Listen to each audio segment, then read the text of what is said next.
Yeah, so he says anything is possible if you just believe. If you believe, it is possible and he's able to do it. And I just want to read from Romans 15 verse 13.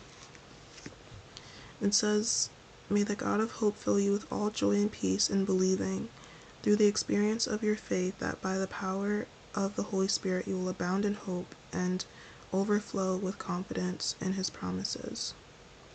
So yeah, God just wants you to have faith and just remain hopeful in him. You know, basically there's this point where they both feel really kind of humiliated because their conversations were kind of exposed, and it was kind of revealed that like who she really was, because she tried to kind of hide who she was from him, but you know, the sisters and friends got involved. So again, like there's a lot of monitoring, so you know, just praying against that. But just know that no weapon formed against you shall prosper. So in this context, when I say that she tried to hide who she was, it wasn't that she was trying to, you know, be someone else or not show who she truly was. You know, she was always like herself with him, but she did get nervous around him at times because she was basically afraid of how he would perceive her or how he would view her if, you know, if he knew her name, if he knew, you know, where she came from, and that she wasn't, you know, this, you know, Cinderella that he saw at the party. You know, she was dressed up as, you know, the princess and he was dressed up as Prince Charming. So she just didn't want him to see her differently. So that was the way that she was trying to quote unquote hide who she was. But you know, when she was interacting with him in real life, she was always, you know, just wanting to be genuine with him.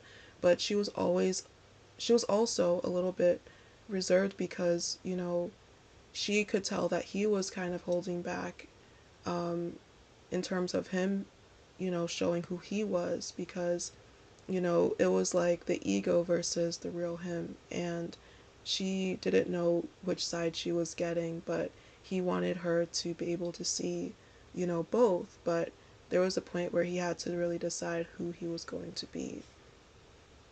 Yeah, so here the Lord is really just highlighting to keep things private as possible until the time that the Lord releases you to. Just because you can see like the warfare that is experienced, and even when the friends tease her and stuff like that, he doesn't stand up for her. And you might have experienced that as well, like just them, like just not standing up for you. But that is going to change. Um, but just know that God has been challenging them to step up, and this is what happened in the movie as well. She decided to stand up to him and confront him. Basically, she was just like, if you're not gonna change, if you're not gonna, you know, truly like be who you are and be real and authentic, then I don't want to be with you. That's basically what she was saying. She had also said that she was tired of waiting. So again, like God knows that you have been waiting and it has been tiring, and they know like that you have been waiting, and you know there's a point where they really have to make a decision because you know the Holy Spirit helps us when we're weary in the waiting, but you know there's the waiting season is only for so long, you know, so at some point they have to make a move. And so this is kind of where, like, it kind of reflects their journeys as well, because you might have been in this place where, you know, they were trying, like, maybe, like, with you, they were trying to hide, like, the fact that they were into you, or they tried to hide who they were around other people, but you never did that. Like, you know, were just authentically you, and you weren't trying to hide who God created you to be, and God was calling you to step out in faith, and you did that, you know, but they might have been in this place where they tried to hide from God or tried to hide who they truly were, you know, maybe behind pride and ego and a mask, and just keeping these walls up. And so that's just something that God has really been like challenging them and working on them with, because, you know, God doesn't want them to hide. God doesn't want them to be like inauthentic, and God doesn't want them to be afraid or ashamed of, you know, being themselves or being with you. And so so this whole time in the movie, like, there's a drought. So they're talking about like conserving water and things like that. And what the Lord was highlighting to me with that is that, like, you know, you might have been through a drought, whether it be like, you know, emotionally, you know, like pouring out all these tears and you don't have tears left, or financial drought, or maybe it's just been dry. Like, maybe things have just looked like they've dried up in your life and there's not really much life there, because water is kind of a symbol of life, you know? And so at the end of the movie, when it's the football game, so this is after she confronts him, and, you know, it's the last down. So basically, he has the opportunity to make the touchdown. He sees her, she's like, I can't handle this, and she walks away. And he sees her walking away, and this is like the final point of the game. Like, if he does this touchdown, he, like, the whole school wins. And he sees her walking away. Instead of going to do the last play, he runs after her, and, you know, she says, like, what are you doing? And he says something that I should have done a long time ago. And that's when they finally kiss. And with that, I feel like I was just saying, like, when he said, like, something I should have done a long time ago, it's like, you know, they know, like, what they've done, you know, like, they're aware of where they went wrong, and, you know, they know that you have been waiting and watching, but, like, there's only so much you can take. And, you know, there's been times where you've been tempted to really just walk away because, you know, of just everything. It has not been easy. And so they know, and they, like, he saw when she was walking away, you know? And so God is kind of showing them, like, hey, like, if you don't make this move, like, she's gonna be gone.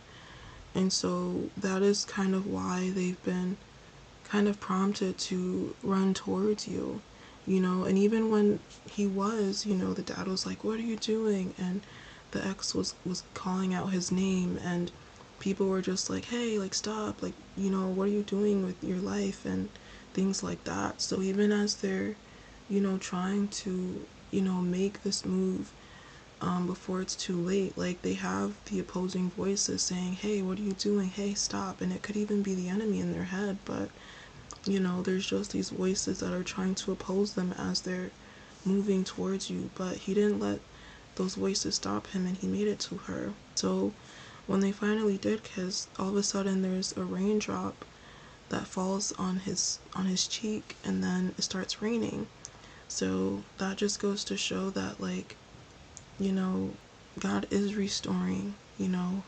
And even in, like, the story of Noah, when, you know, God told him to build the ark because there's rain coming, you know, Noah built the ark in faith, and that rain came. So just know that, like, whatever God has told you, you know, to do, like, whatever he's promised is coming, like, just know that, like, he's faithful, and, you know, his promises come to pass, so he's going to do it for you. And so it was a thunderstorm, it was raining. The football player, he let one of his other friends, like, step into the game instead of him, and they still won the game. Like, the team still won, but he chose her over, you know, what everyone else wanted him to do. And so then it kind of goes to, like, fast forward, because not only does he stand up, like, in the first movie he stood up to the ex, you know, she stood up to him, but she also stood up to, in the second movie, she also stood up to some of the people that were opposing her. So she stood up to her stepmother, and she basically was like, I'm not going to continue to tolerate, this treatment and this disrespect, and I'm gonna move out. So that's another thing. Like, if Laura's been talking about like moving, so like being just prepared for that, and knowing that like even in that you're going to have help, because when she had said that, the stepmother was like, to where? And then her manager at the place she worked at said, with me. So she had said like, I'm moving, and she didn't even know exactly where or how she was gonna move. But as soon as she said, I'm moving, then that provision came. So once you like decide in faith, like, okay, like this is something I'm going to do, like the provision is going to be there. And so she was able to move in with her, and basically all of the lies and the manipulation were basically exposed, because she had got into Princeton and her stepmother tried to hide it and create this false rejection letter so that she wouldn't go. And basically, after her father died, her stepmother tried to take over her house, all the business and the cars and everything, so that she basically had nothing. But she realized that in the book that her father left her, he had told her like, there's something very important in this book, and she discovered that it was her father's will. And basically the stepmother like tried to take everything from him as if it belonged to her, but it actually didn't. So all this time she's thinking she had nothing, but it was really stolen from her. It actually all belonged to her. And this is, something that the Lord is doing. Like, he's doing like there's restoration and recompense, because everything that belongs to you, that God has given to you, your inheritance, that is being restored unto you, because the enemy has tried to take what belongs to you. The enemy has tried to, destroy and steal what is rightfully yours. And so I had talked about like, Joel chapter 2, where like, it says, I'll restore everything that the locust has eaten, everything that the locust has destroyed, and there'll be life again. And that's basically what God is doing now in your life, in your situation, and in these unions. This restoration is happening. Oh yeah, and then she had also, like, when it kind of fast forwarded, she had said like everything started to fall into place from there. So it was like basically one thing after another. So she got with the guy. Was able to get she was able to move out. She was able to go to school, and she was able to get her car, and they were able to go to school together. And she said like it was basically happily ever after. And that's kind of like what God is working on and doing in your life as well, because it's going to be one thing after another. Like she, like, so much was restored to her for all the pain that she went through, all the suffering, and she continued to just still have that character, and be that person, that didn't stoop down to the level of the people that were trying to bring her down. Another thing that just came to me as well is that the way that her father died is basically, he was basically a hero, because it was the storm happening, and he said, I'll be back. So he was just trying to rescue whoever he could, and he ended up dying during that earthquake. And the last words he said to her was, I'll be back. And it just reminds me of how, Jesus sacrificed his life for us, and he has the promise of coming back, So just knowing that, he'll be back, and he's preparing us for his return, and he has given us this inheritance eternally, but he's also given us, this inheritance even as we are on earth, and we have this authority in him to be fruitful and multiply.